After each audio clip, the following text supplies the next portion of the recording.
Muito bom dia aos irmãos. Bom dia, é uma alegria, é um prazer estar aqui.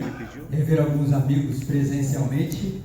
Humberto, o Arnaldo, a esposa, alguns eu não vou lembrar o nome de todos, me perdoem. Eu sou de uma época em que a igreja sobreviveu e viveu durante um período longo, mais de um ano, virtualmente, né? Nós nos víamos só por uma telinha quadrada. Em algum momento vocês duvidavam se eu existia do lado de lá, e eu duvidava se vocês existiam do lado de cá, porque eram somente umas imagens. Alguns não se lembram disso, né? O tempo passa, já fazem 4 anos, 4 para 5 anos já, né? E aqui estamos nós continuando. Quando o Humberto me convidou para estar aqui com vocês, eu fiquei pensando, eu frequento aqui a igreja de Santo Amaro, que está, segundo o computador do meu celular, a 4 quilômetros aqui, um pouquinho mais, um pouquinho menos. E eu fiquei perguntando qual foi a última vez que eu vim pregar aqui, ou não. E se não me falha a memória, eu acho que eu nunca vi. Eu acho.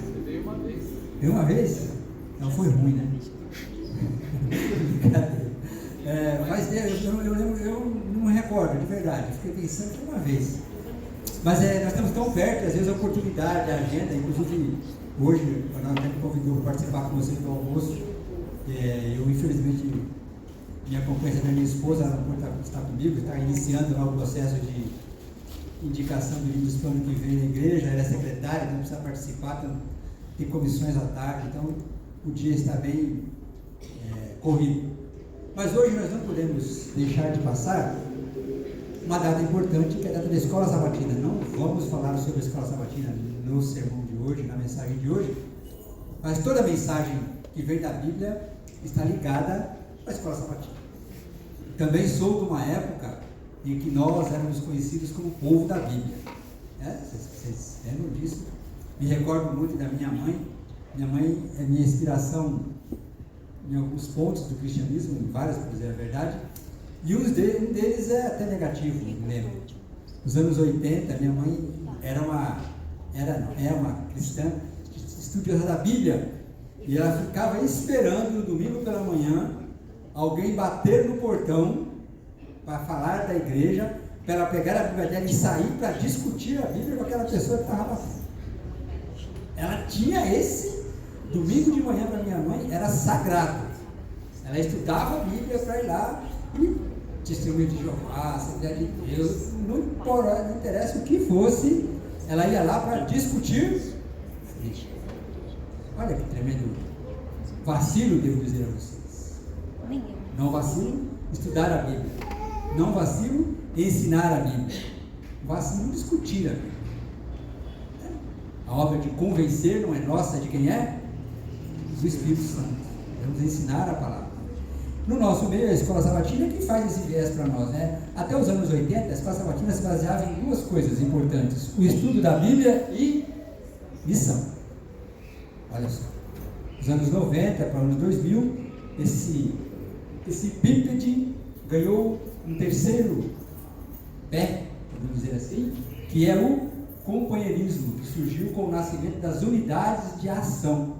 A Escola Sabatina então deixou de ser somente Bíblia e missão e passou a ser Bíblia, missão e relacionamento.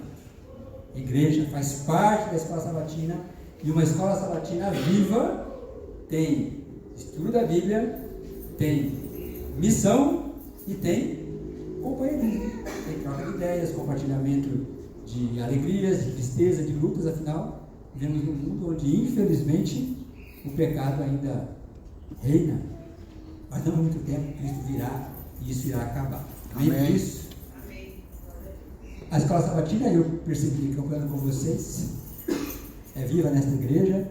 O sábado da Escola Sabatina é reservado pela igreja oficialmente, é o 2º sábado de outubro de todo o ano, é o aniversário da Escola Sabatina. E esse ano estamos comemorando 172 anos. Eu achei muito legal a iniciativa de iniciar o trimestre fazendo essa comemoração hoje. Parabéns aqui a você, a liderança da Escola Sabatina, é Célia, né? Célia, que é a líder da Escola Sabatina aqui. Deus possa abençoar vocês. Participe da Escola Sabatina. A Escola Sabatina é o canal que nos ajuda a estudar a Bíblia de uma forma sistemática. O estudo da Bíblia de uma forma sistemática é feito em nossa igreja, através da Escola Sabatina, e é a maior escola cristã do mundo. Em todos os países onde a igreja está presente, você tem uma escola sabatina. Você pode sair daqui para qualquer país do mundo, você pode ter dúvida se vai ter culto, você pode ter dúvida se vai ter culto jovem, você pode ter dúvida se vai ter comissão, você pode ter dúvida se vai ter almoço, você não vai ter dúvida, vai ter o quê? Uma escola sabatina. Se o Ronaldo não estiver aqui sábado que vem, o Humberto não estiver aqui sábado que vem, o pregador faltar sábado que vem, pode ser que o culto fique assim, mas vai ter o quê? Escola sabatina.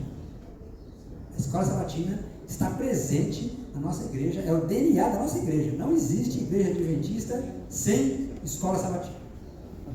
É uma bênção isso. Parabenizo vocês. Glória a Deus. Parabenizo a irmã Célia pela direção aqui, a cada professor da escola sabatina, adultos, crianças, jovens, você que participa dessa escola. Deus abençoe você. Não poderia deixar de passar esse momento aqui sem agradecer a Deus por isso, sem agradecer a Deus por fazer parte dessa escola. Não é o momento hoje, eu sou adventista há muito tempo, teria muitas histórias sobre a escola sabatina para contar aqui, mas não foi o que eu... Não é nem programação, né? O que eu me preparei, o que eu acredito ter sido instruído e iluminado quando orei para falar aqui nessa manhã. Mas não faltará oportunidades, podemos fazer isso em outra oportunidade, se Deus quiser. Muito bom. Uma coisa fantástica é a escola sabatina. Eu gosto muito desse momento e nós podemos, sem dúvida, aprender. Nós vamos falar, não fora da escola sabatina, vamos falar de um dos pontos da escola sabatina nesta manhã, que está aqui, que faz Bíblia e oração. Nós vamos nessa manhã ler a palavra de Deus, ler sobre o livro do profeta Isaías, Abacuque. E gostaria de convidar você para participar comigo desse momento. Gostaria de dizer a você também que a mensagem vai demorar. Mas como nós vamos almoçar aqui, está tranquilo, né, Arnaldo?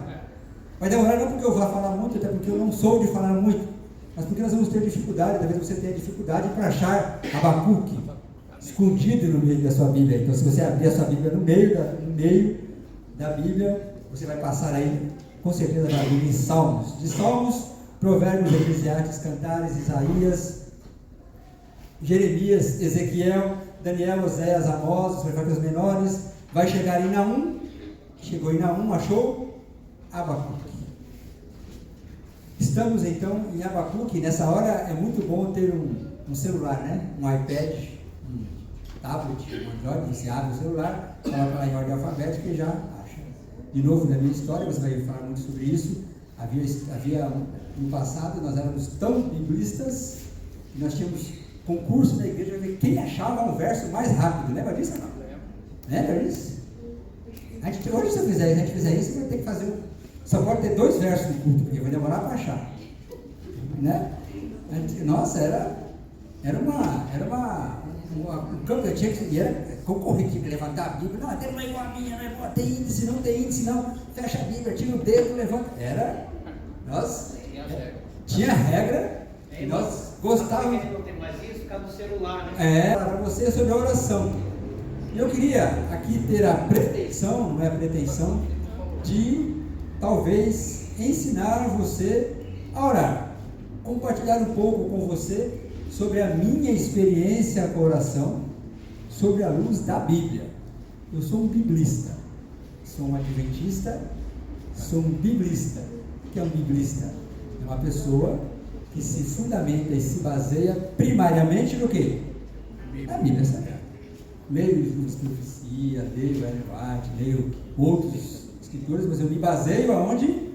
Na Bíblia. Porque a tua palavra é a verdade. Bom, sobre oração é aquela coisa que eu e você fazemos, sempre achamos que podíamos fazer mais, e que no fundo, nós descobrimos que nós não sabemos fazer. Então, a partir da minha experiência, e a partir daquilo que nós podemos aprender no livro de Abacuque, eu gostaria então de falar um pouquinho para você sobre oração talvez ensinar a você algo que tem me ajudado na minha caminhada cristã. Assim eu convido você então para nós orarmos. Vamos falar sobre oração? Vamos orar. Eterno Deus, Pai bendito, clamamos então a Tua presença, a continuidade dessa presença através do Espírito Santo. Sejamos, ó Pai, guiados pelo Espírito para abrir a Tua palavra e que a partir dela possamos aprender com a Tua vontade para nossas vidas através da oração. Ensina-nos, Senhor, é o que pedimos, em nome de Jesus. Amém. Muito bom. Profeta Abacuque, capítulo, todos os capítulos, vamos ver o livro inteiro de Abacuque nesta manhã. Ele então vai falar para nós sobre a oração. Eu sempre que falo de Abacuque, gosto de lembrar que Abacuque foi um profeta que vivia em Judá, Jerusalém, na parte, ele não estava cativo. Ele foi conterrâneo dos profetas menores. Ele ouvia as profecias de Jeremias, Oséias, Ezequiel, ouvia da morte de alguns deles, da morte de Isaías, da morte de Naum, da morte de outros profetas, e ele era uma pessoa indignada. Talvez um dos motivos da indignação de Abacuque fosse o seu próprio nome, né? Eu não conheci na minha existência ninguém chamado Abacuque. Alguém já conheceu alguém chamado Abacuque? Não conheci. Apesar de ser um nome diferente, que significa abraço na linguagem, mas não é um nome que se tornou comum nos nossos meios. E você que é jovem, está atrás me assistindo aí no fundo, se pretende ter um filho e tal, Abacuque é uma boa dica. Misericórdia, né? Abacuque é uma boa dica. Uma das características de Abacuque, desse personagem querido do Velho Testamento, é que ele era uma pessoa inconformada, né? Uma pessoa que não se conformava com as coisas do jeito que elas estavam. E quando nós estudamos o livro, nós vamos entender isso. Uma coisa também que nós precisamos entender quando lemos e estudamos a palavra é que a Bíblia, ela é como um pé de mandioca. Olha, eu gosto de chamar a atenção de vocês, eu gosto disso. A Bíblia é um livro que tem muita sabedoria, e alguns versos você lê e ele tem um fim em si próprio, ele não quer dizer nada mais além daquilo que está escrito ali. É aquele verso. É aquele verso. Outros versos são como um pé de mandioca. Então, assim, a minha mãe é da agricultura, ela gosta muito de plantar. Então você vê o pé de mandioca ali, tem um caule, ele entra na terra. Aí minha mãe tem um dom, né? Ela entra, mexe assim, ela fala, aqui, esse aqui tá bom. Aí eu vou lá e olho e fico, mãe, ela tá falando que tá bom, aí eu vou no outro, ela fala, esse aqui tá ruim. Não, mas é igual ao outro. Não, esse aqui tá bom. A Bíblia é assim. Tem verso que você pega e ele é só aquilo que ele diz. O que ele disse? O que os livros de números diz para você ver lá? Fez a contagem, tem lá 5, 6 pessoas. O que ele disse? Aquilo. Não dá para lembrar mais nada. Está ali, aquilo lá. Você lê um outro livro? É como você pegar um pé de mandioca e você começa a puxar. Quem é que é da roça, né? Sabe, né? Chacoalha. Aí o que acontece? Contra aquela mandioca bonita. É uma. Linda. E depende do pé, você puxa, aí aparece uma, você puxa. Tem um cacho. Tem pé que você fala, eu não acredito que tinha tudo isso de coisa nesse pé. Assim é a Bíblia. Você pega o texto, você olha para ele, lê, e você começa a estudar, e você começa a puxar, e você puxa Abacuque leva lá para Paulo, leva para João, leva para Salmos, olha quanta coisa você tira a partir de um texto. E é isso que nós vamos fazer essa manhã. Vamos dar uma balançada no livro de Abacuque, balançada no pensamento de Abacuque, e ver quanto nós conseguimos extrair daquilo que ele quis nos dizer. Pois bem, Abacuque então mostra para nós algumas características interessantes da oração.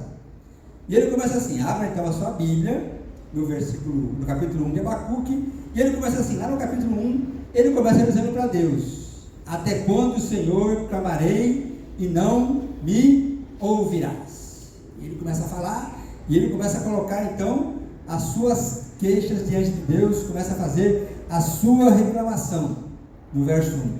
Então Deus responde a Abacuque, e diz assim: eu vou usar os babilônicos, eu vou te atender, eu vou usar os babilônicos, usar a Babilônia para disciplinar a Israel.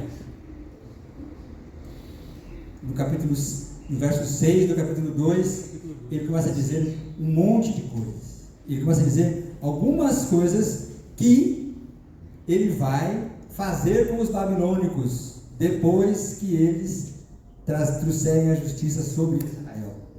E Abacuque, que tinha ficado indignado, porque como o Senhor vai usar pessoas que não são do povo de Israel, que não são de nós, para trazer justiça sobre esse povo que está fora do caminho. E Deus fala para ele que depois que o povo da Babilônia fizer isso, eles vão sofrer também a justiça de Deus. No capítulo 2, verso 6 em diante, Deus traz alguns ais para mostrar para Abacuque: ai daqueles que fazem algumas coisas, aquele que edifica a cidade com sangue, aquele que pega empréstimo, aquele que dá bebida, aquele que usa e abusa do seu próximo, aquele que trafica, aquele que diz mentira, enfim. Aí então Abacuque entende. Os desígnios de Deus são diferentes daquilo que ele havia imaginado. No capítulo 3, no verso 2, ele diz: ouvi a tua fama e tremo diante dos teus atos. Ah, Senhor, agora eu entendi. Eu ouvi a tua fama, sei que tu és justo, e agora eu compreendo quais são os teus atos. Então, ele faz uma oração de reavivamento para Israel, para que o povo possa se reavivar e se arrepender antes que venha a justiça divina. E aí lá no verso 3, no capítulo 3, 17 e 18, tem o ápice da oração de Abacuque, quando ele diz que mesmo que tudo dê errado, ele precisa fazer o quê? Confiar em Deus. Aqui está então a oração de Abacuque. Existem diversos tipos de oração na nossa igreja: oração de gratidão, oração de intercessão, oração de dedicação, oração de apresentação de crianças. O que mais? Me ajudem. Oração para cura, oração pedindo intercessão, oração por perdão, libertação. Vejam vocês. Mas eu diria para você que nenhuma dessas maneiras ganha do motivo principal da oração das orações que nós fazemos e que está expressa no capítulo 2 de Abacuque, no versículo 1. Abacuque 2, verso 1. Por-me-ei na minha torre de vigia, colocar-me-ei sobre a minha fortaleza e vigiarei para ver o que Deus me dirá em resposta. E que resposta terá a minha queixa? 98% das orações que nós fazemos a Deus é para fazer uma queixa. E você não está sozinho com isso. Abacuque fez exatamente isso. Ele se dirigiu a Deus para fazer uma oração, para levar uma queixa. Eu uso dizer a vocês, pensando nisso e meditando sobre esse texto, se Deus desse para cada um de nós, para mim e para você, uma varinha, olha aqui, uma varinha, Arnaldo, irmão, todo mundo tem uma varinha, para que qualquer coisa que você queira, você levante essa varinha, essa coisa aconteça. Então imagine, está chorando o bebê? A varinha, bebê? Está muito sol? A varinha? Chove. O marido não lavou a louça? A varinha? Começa a lavar. Aí você está falando muito, varinha? Eu diria a você que se você tivesse uma varinha dessa, você não oraria mais. É mentira? Porque se você tivesse uma varinha a mais, você não teria mais queixas. Olha só. Nós não teríamos mais queixas. E infelizmente a nossa oração está geralmente limitada a levarmos a Deus as nossas queixas. Oramos, e mais ainda, nós levamos a nossa oração a Deus não só com queixa. Nossas orações geralmente têm um sinal de prepotência. Como Abacuque, ele olhou para o povo de Israel, viu que estava tudo errado, as pessoas estão sendo abusadas, estão fazendo isso, estão roubando, estão lá. Você vai mandar aqui o Babilônia corrigir? Não. Senhor, eu estou orando ao Senhor, eu estou me queixando, e mais ainda, eu estou dando o que? A solução. A nossa oração apresenta a Deus um pedido e o que? A solução. Por que, Senhor? Você sabe de convir comigo, porque o Senhor não está aqui. Você não tem um vizinho igual o meu, você não tem um filho igual o meu, você não tem uma nora igual a minha, você não tem uma sogra, um sogro igual o meu, e eu é que sei que precisa mudar dele. Então eu gostaria de orar e pedir para o Senhor mudar ele. Olha, ele faz isso. Eu já tenho para Deus uma queixa e tenho também o quê? A solução. Exatamente é isso que Abacuque nos mostra. Quando ele entende o seu contexto de oração, a sua oração, a sua vida muda radicalmente. Analisando esse cenário, eu marquei aqui, à luz do estudo da palavra e daquilo que nós podemos fazer, o que é que nós podemos mudar na nossa oração para que ela represente de fato aquilo que Deus espera que nós façamos quando nos dirigimos a Ele. Eu sou muito ruim para dar título de sermão e às vezes me perguntam, irmão, vai falar sobre o quê? Eu gostaria de falar para vocês hoje, então, já que nós oramos trazendo queixas e levamos a Deus problemas para os quais nós já temos a solução e gostaríamos que Ele resolvesse, porque eu estou aqui e sei o que é, Ele não está, a minha solução. Orar é o que é? Orar é o quê? Falar com Deus. Levar as minhas queixas para Deus. Orar é? O que é orar? Intimidade com Deus. Não existe uma resposta definitiva e final para completar essa frase. Mas à luz do que eu tenho estudado, que tenho usado na minha vida, eu desenhei aqui alguns cenários que eu gostaria de trabalhar com vocês rapidamente nesta manhã. Sempre à luz da Bíblia. Em primeiro lugar, orar é derramar o coração diante de Deus. Diz o salmista no Salmo 62, a minha alma descansa somente em quem? Em Deus. Dele vem a minha salvação. Somente Ele é a rocha que me salva, Ele é a torre. Orar é derramar.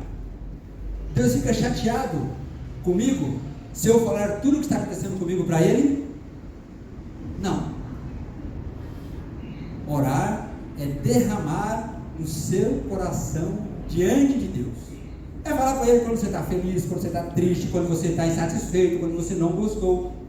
Eu tenho uma dificuldade, uma resistência a isso é pessoal, em participar de alguns tipos de reuniões, alguns modelos de reuniões, inclusive de igreja, que às vezes eu me sinto meio retraído, e é uma dificuldade. E às vezes eu fico pensando nesse relacionamento com Deus. Por que é que nós às vezes somos tão hipócritas e chegamos a mentir para Deus sobre aquilo que nós estamos sentindo? Você quer ver um exemplo? Nós estamos aqui no culto, nesta manhã.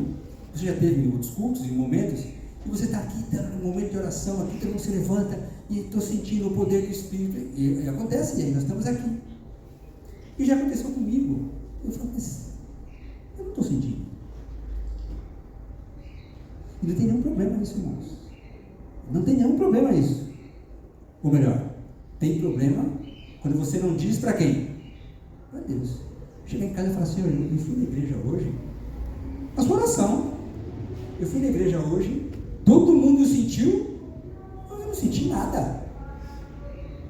Davi era um homem segundo o coração de Deus, porque ele fez exatamente isso. Se você ler o Salmo, você vê que Davi está lá, aqui no Salmo 102, dizendo, a minha alma espera somente em ti, e eu me sinto vazio, eu me sinto... Mas muitas vezes nós estamos aqui, todo mundo sentiu, você não sentiu, mas você faz de conta que sentiu também, e sai, E todo mundo sentiu, sabe por quê? Porque durante a semana, o encontro com Deus é algo que você precisa se preparar para isso. Você não vai chegar na sua igreja, você sai daqui hoje, fecha essa Bíblia, coloca na estante, só vai abrir ela no sábado que vem, às 10h45 da manhã, quando o pastor chegar aqui e mandar sair essa Bíblia. A dificuldade de você ter um encontro com Deus nesse culto é altíssima.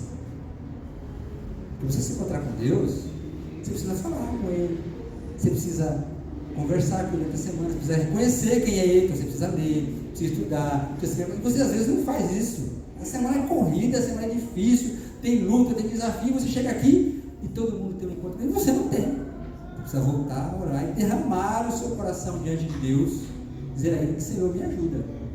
Eu não estou sentindo, eu estou falando e às vezes parece que o Senhor não está nem me ouvindo. A minha oração. O salmista mostra para nós, e Abacuque mostra para nós, e Jó mostra para nós, que nós podemos derramar aquilo que está em nosso coração em quem? Deus. Viver uma vida de oração. Viver uma vida de oração. E aqui não é levar as suas queixas, é levar o quê? O que você está sentindo. Derramar você. Derramar seus problemas, derramar você. Se eu estou aqui, me ajuda. Eu fui na igreja, o irmão falou, o pastor falou, todo mundo cantou e eu não senti nada. Senhor, me ajuda. Eu estou triste, eu estou feliz. E aí é uma outra questão da oração também, né? Quando fala derramar diante de Deus, nós pensamos geralmente em derramar somente problemas, dificuldades. Eu estou triste, Senhor. Mas também tem que derramar o quê? Alegrias. Senhor, eu estou feliz, o culto foi demais, eu aprendi, eu louvei. Senhor, obrigado pelo Arnaldo, obrigado pela igreja, pelo ventilador que funcionou. Derramar o quê? O seu coração de alegria para de Deus. Porque às vezes você quer orar, mas você não sabe. Eu quero orar, eu vou orar hoje, graças a Deus. Eu vou orar, mas já vou orar, Senhor, abençoa. Obrigado por esse alimento, amém. E às vezes a oração é tão vazia que às vezes a tua esposa ou você fez o almoço, queimou o arroz, salgou a carne, salgou o feijão, e você senta e fala: Senhor, obrigado por esse almoço. Isso é uma oração o quê? Esperando um milagre. Você está esperando um milagre. Mas derramar o seu coração é você conversar com Deus das suas alegrias, das suas tristezas, abrir para Ele o seu coração, para que Ele possa operar através de Deus. A pior coisa que você pode fazer é ficar calado em relação aos seus sentimentos e não abrir o seu coração a Deus, e não falar para Deus tudo. Deus não gosta de pessoas hipócritas. Não cabe no cristianismo, não cabe na religião, gente fingida, gente que fica brincando durante a oração e não fala. Seja honesto com Deus, diga para Ele aquilo que te agrada, aquilo que não te agrada, como você está se sentindo. Então a primeira coisa que eu diria para você é que se você acha que Deus está longe de você, que se você não consegue ter um encontro com Ele, converse com Ele, discuta com Ele, diga isso para Ele, entre no seu quarto, feche a porta do teu quarto e diga para Deus, converse com Ele.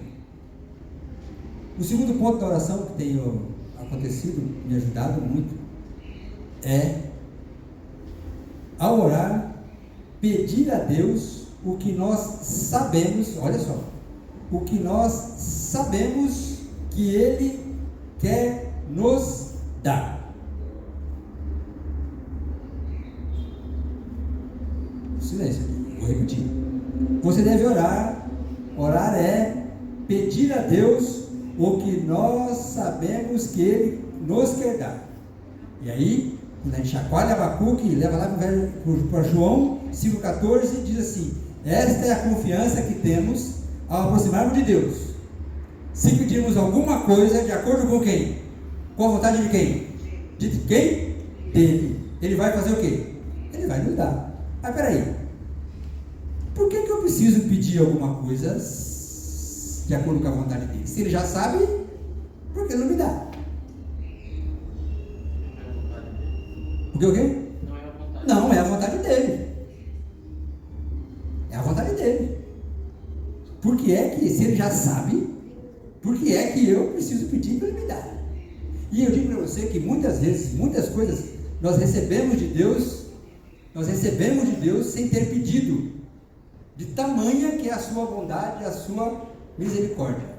Mas o que nós precisamos, coisas que nós queremos, precisam estar de acordo com o quê? Com a vontade de Deus. Eis que estou à porta e bato. Se alguém abrir a porta, dentro da casa tiver alguém com fome e não abrir a porta, ele vai entrar? Não? Vai ou não vai? Não vai. Por quê? Porque quem tem que abrir a porta? É nós. Somos nós. E ele é tão bom, é tão maravilhoso que às vezes você está com fome e você não pediu, e ele providencia um anjo, alguém para te suprir a sua necessidade. Olha só. Mas você tem que querer. Você precisa pedir. Orar é pedir a Deus o que nós sabemos que Ele quer o quê? Nos dar. Agora, o que acontece muitas vezes é que nós tentamos convencer a Deus de que o que nós queremos é o melhor. Senhor, eu vou lá, mas eu queria que fosse assim. Eu queria que fosse desse jeito aqui. Olha, nós estamos procurando uma igreja nova, um local novo, mas nós queríamos que fosse assim, uma rua que tem que ser assim, a rua, só tem que... como o senhor quer, não interessa. Nós queremos que seja o quê? Tem que ser uma rua larga, tem que ter uma árvore aqui, um pé de maçã do lado, do outro, árvores, cachorrinhos brincando, não pode, porque é o que nós queremos. Nós queremos assim. E o segredo da oração atendida é pedir a Deus o que sabemos que Ele nos quer dar. E você sabe o que Ele quer dar para a sua vida. Não é o meu objetivo aqui dizer isso. Você sabe. Você sabe o que Deus quer que você faça. O que você precisa fazer. E é importante então para que nossa oração seja atendida. João 5,14, essa é a confiança que temos em Deus. Que se pedirmos alguma coisa, Ele vai nos dar. Terceiro lugar, então, orar é o exercício de submeter a nossa vontade ao quê? À vontade de Deus. Ora, se eu preciso derramar sobre Ele, se eu preciso pedir o que Ele quer me dar, eu preciso então fazer com que a minha vontade seja o quê? A mesma de Deus. Porque se a vontade dele for uma e a minha for outra, não vai dar certo. Eu não vou conseguir convencer a Deus. E aqui tem um grande desafio que eu fico pensando, e a minha história, eu faz muito tempo, mas eu fui jovem, tá? Como eu sempre digo, eu falo dos meus filhos, eu nasci velho e rejuvenesço a cada dia. Eu me sinto jovem, tem meus filhos falam, ainda é de fazer. Um texto que eu sempre tive dificuldade, e confesso a vocês que depois que eu comecei a estudar sobre oração, foi que eu fui entender, que faz muito tempo, é o texto de Gênesis 32 com Jacó. Me trouxe muita dificuldade na vida cristã compreender esse texto. Como é que eu poderia entender, um jovem poderia entender que tinha um indivíduo brigando com um anjo para pedir o quê? O que ele queria? Uma bênção. Eu não cabia na minha cabeça. Para você já era fácil, para mim não era. Como é que eu cresci na minha cabeça? Falei, mas Deus do céu, ele não estava pedindo para o inimigo, não estava pedindo para nada, estava pedindo para um anjo que dava uma bênção, e o anjo fazia o quê? Eu não vou te abençoar, nós vamos estar todinho aqui, mas aí por estudar e pensar e ler, chacoalhar e ver o que tinha na raiz desse negócio. Na verdade,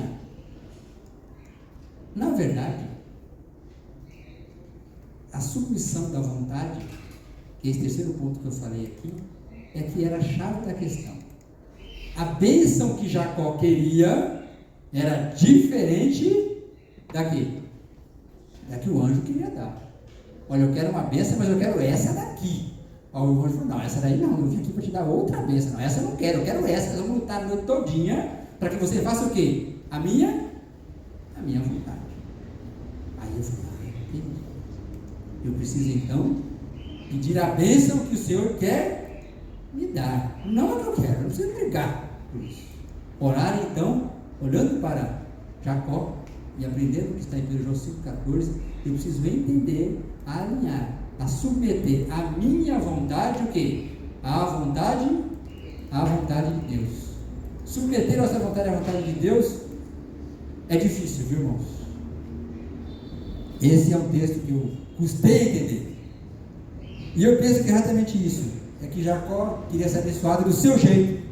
E o anjo queria abençoar outro jeito. Jacó queria vencer seu irmão, prosperar, queria fazer coisas, queria encontrar com seu irmão, não ter guerra. E o anjo queria fazer o quê? Abençoá-lo, transformá-lo numa grande nação, um povo separado. Mas ele queria outra coisa.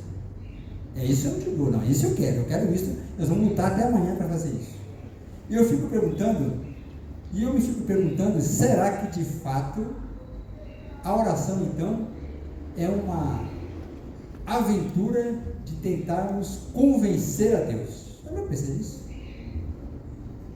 Será que a nossa oração é uma tentativa de convencer a Deus a querer fazer o que eu quero? Será que aquela oração que não me é atendida é algo que tem mais força em mim do que em Deus? Mudar de ideia? Por que eu vou mudar de ideia? Deus que mude. Eu quero essa bênção.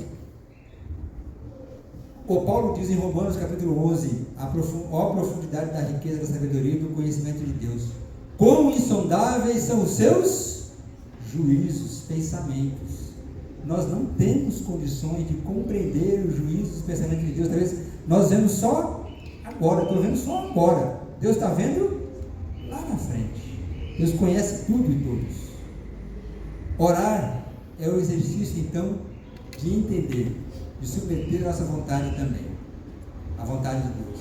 E é por isso que orar também é aprender a desejar, aprender a querer. Nós precisamos o quê? Aprender o quê? A querer. Quando eu aprendo a querer, eu aprendo então a orar a Deus de uma forma que Ele pode nos ajudar. O Salmo 37, nesse sentido, ele é fantástico. Inclusive eu desafiaria você para hoje à tarde ler esse Salmo 37. E o salmista lá diz no verso 4, deleita-te no Senhor, e ele fala o quê? Atenderá o quê? Os desejos do seu coração. Qualquer coisa que o meu coração deseje será atendida por Deus? Não. Aqui então, eu preciso aprender a desejar aquilo que Deus espera de mim. Inclusive, eu chego diante do tempo de Deus com desejos e vontades que são absurdas. Eu não vou pedir para você aqui fazer a sua oração, porque aqui é a oração que você faz no seu quarto, mas talvez se você, e às vezes eu pensando nisso, isso faz com que eu me no Salmo capítulo 2, o salmista fala que Deus ri, né?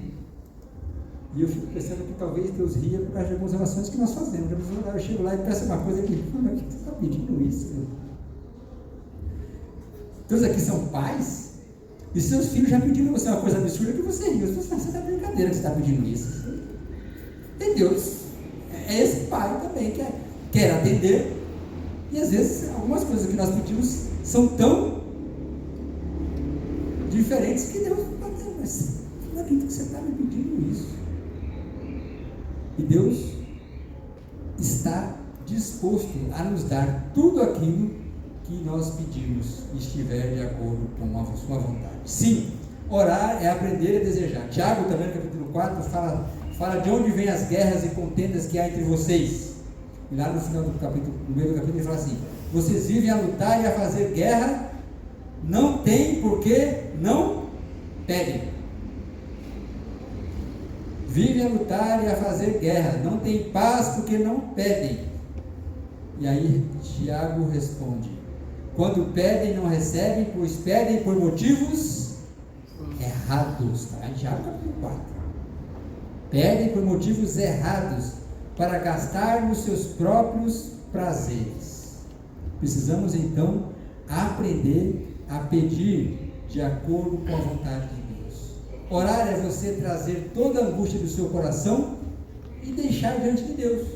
É derramar-se diante de Deus, é submeter a sua vontade, é ser transformado por dentro, é mudar os seus desejos. Por isso, em quinto lugar, orar é alinhar a sua mente e o seu coração com Deus.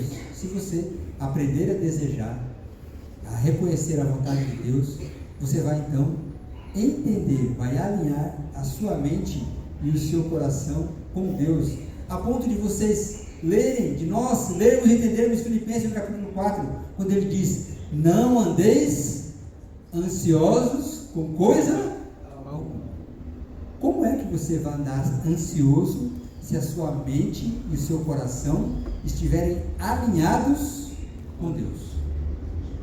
Você só vai andar ansioso se você quiser ir para esse lado e souber que Deus quer que você vá para onde?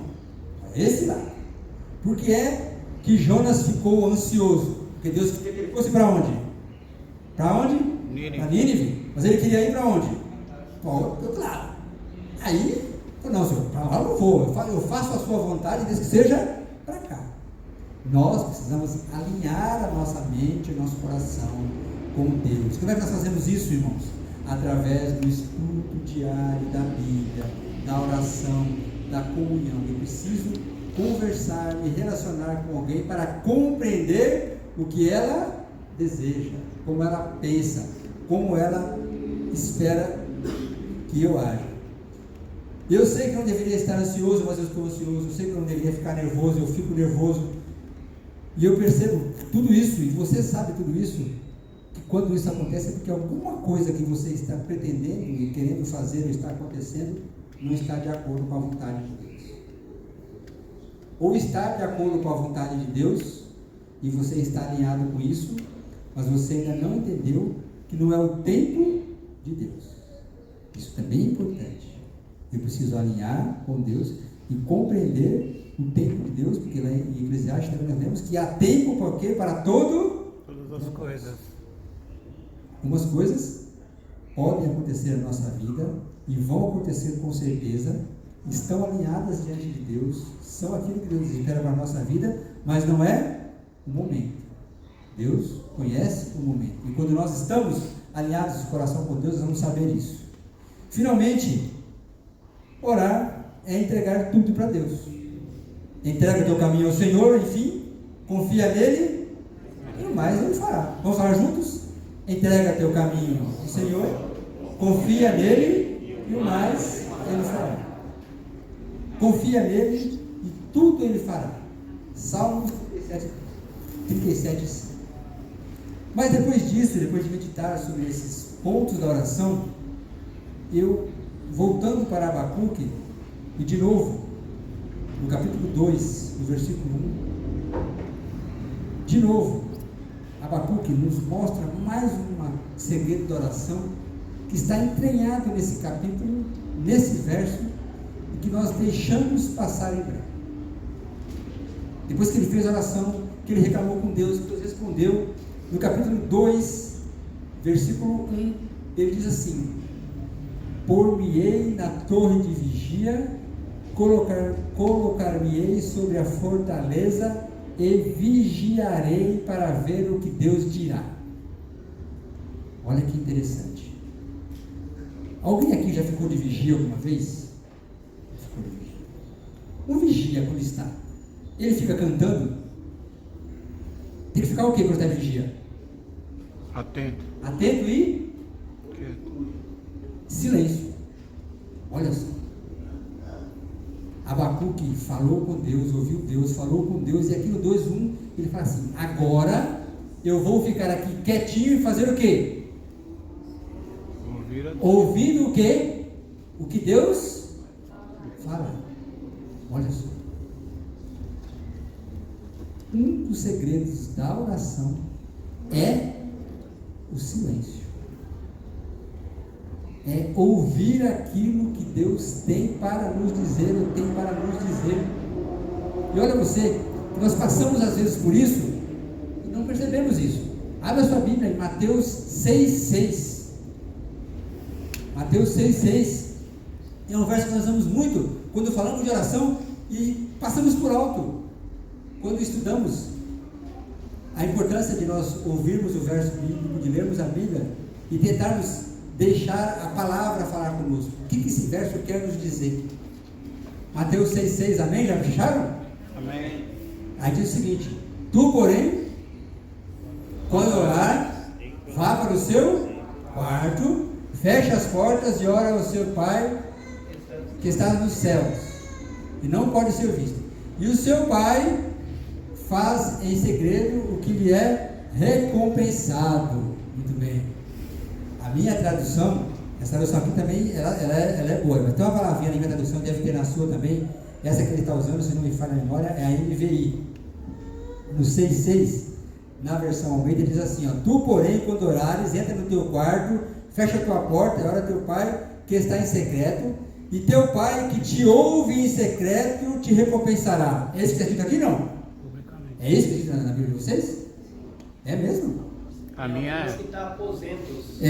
Vamos lá, eu vou ler de novo. É importante a gente ler aqui. Ó, tem uma coisa errada, olha só. Entra no teu Pai que está em secreto, ora lá no teu Pai que está em secreto agora, e teu Pai que te ouve em secreto. É isso que está aí, não? Faz o quê? Vê. Olha aqui a palavra. O que é? Quando você está orando, Deus está fazendo o quê? Vem, observa. Isso quer dizer, implica em dizer que eu não preciso estar o quê? Falando.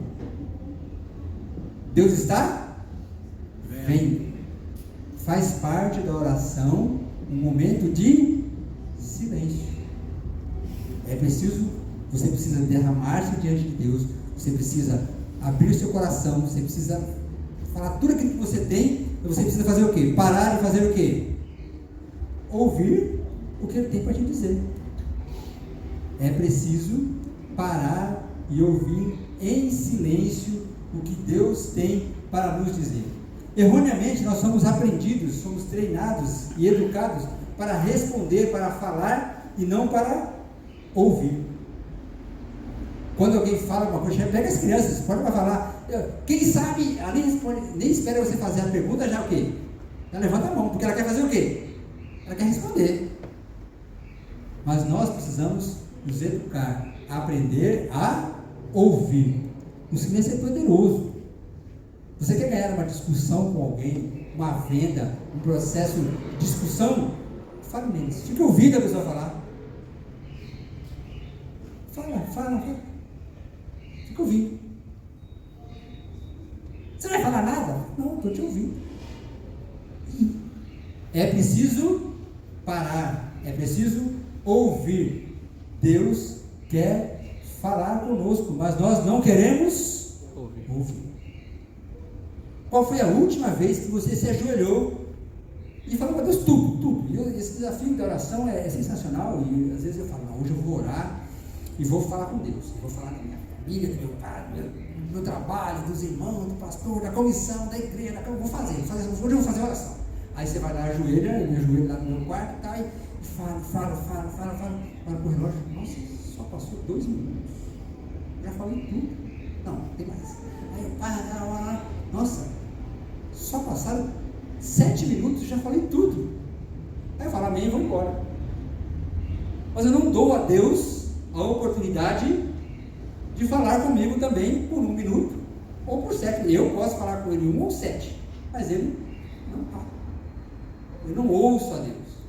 Nós precisamos parar para ouvir aquilo que Deus quer dizer para nós. Eu fico pensando que uma das dificuldades de nós entendermos os planos de Deus é que nós não ouvimos a sua voz. E Deus, Ele quer falar com a gente. Você pensa que demora na sua oração falando com Deus, mas você não demora na sua oração ouvindo a Deus. Eu gostaria de terminar lembrando a vocês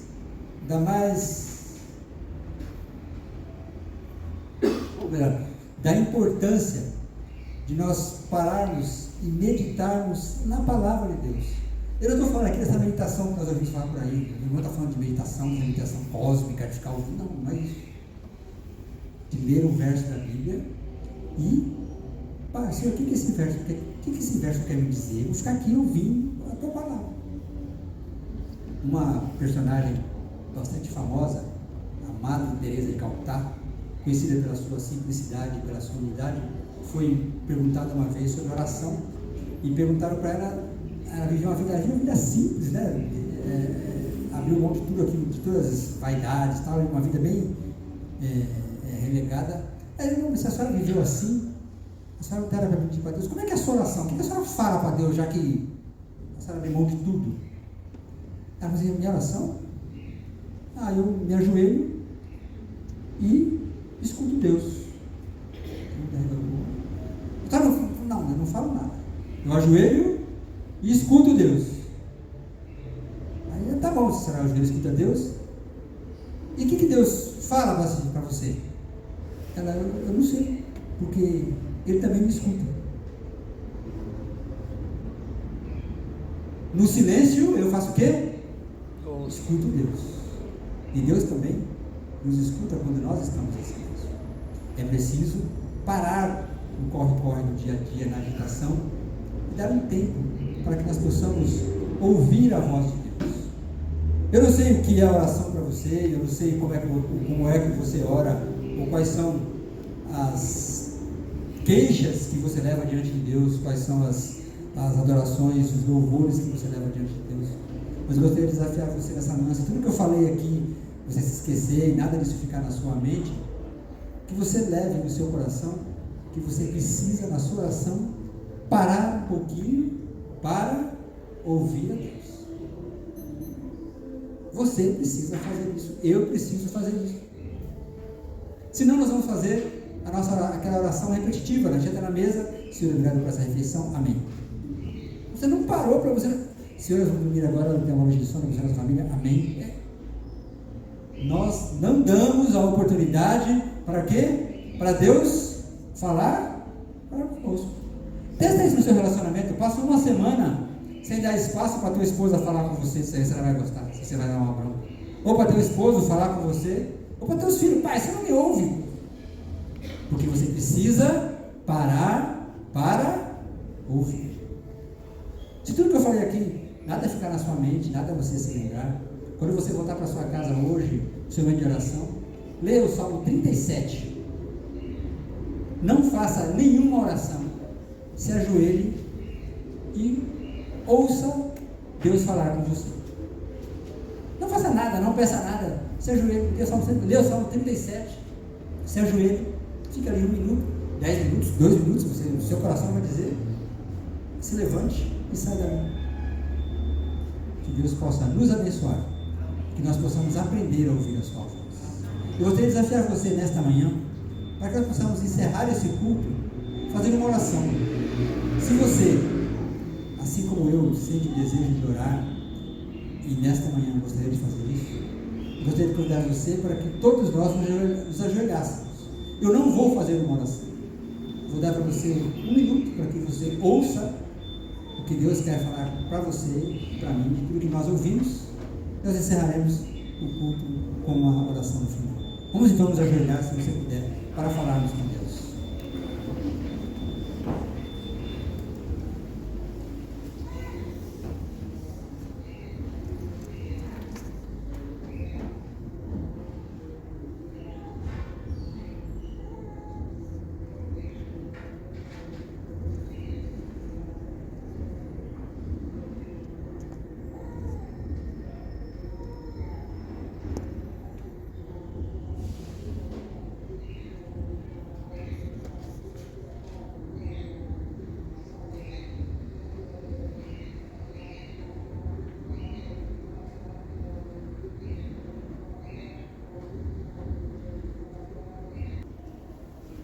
Que o Senhor te abençoe e te guarde, que o Senhor faça resplandecer o seu rosto sobre ti e tenha misericórdia de ti.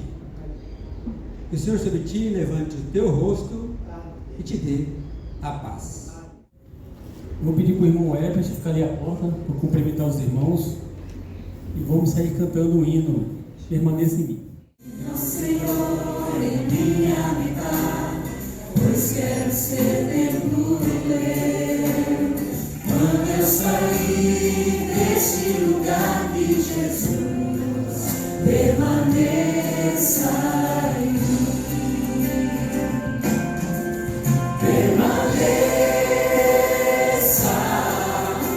em mim.